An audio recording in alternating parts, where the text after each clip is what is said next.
Chapter 28 of the book The Sound of Light, co-authored by Leonard Sweet and Lisa Sampson, is titled The Tender Greenhouse Plant is Perfect.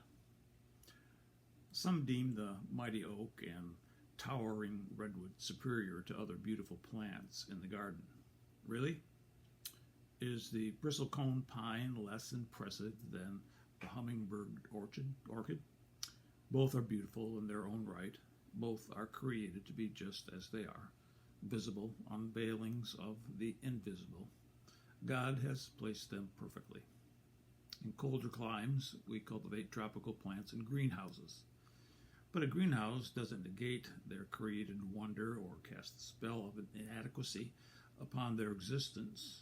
No, we value them and desire them to thrive, no matter whether they are in their native habitat or not.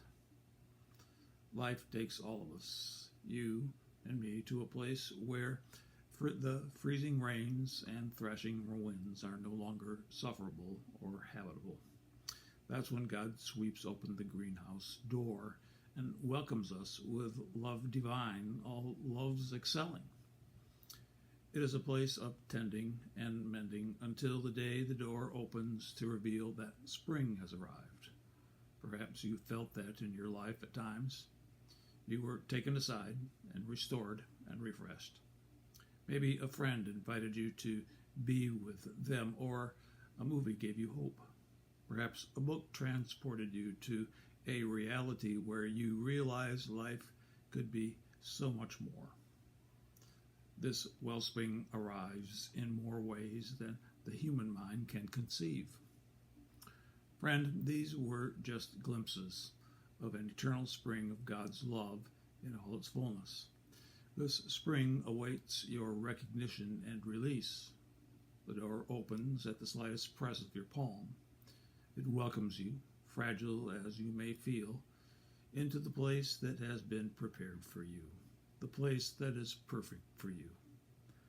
God best defines this place as, quote, where I am you may be, close quote. That's John 14:3. God's presence is the perfect place of perfect peace. It is here always, and yet it is coming. Yes, that prepared place is what is coming, dear friend. Simply let God love you as you are, here, in this place, in this time. Allow the people surrounding and supporting you to hold you up. Step into spring, beloved. Trust the love. Don't try to make yourself perfect. Trust God to set you in the right place, like a master gardener setting his most valued specimen in the paragon of settings, where God is perfectly capable of placing you. It's on God now when you say yes to God's love. Step into the eternal spring of God's unchanging, abiding love. Beloved, beloved, beloved.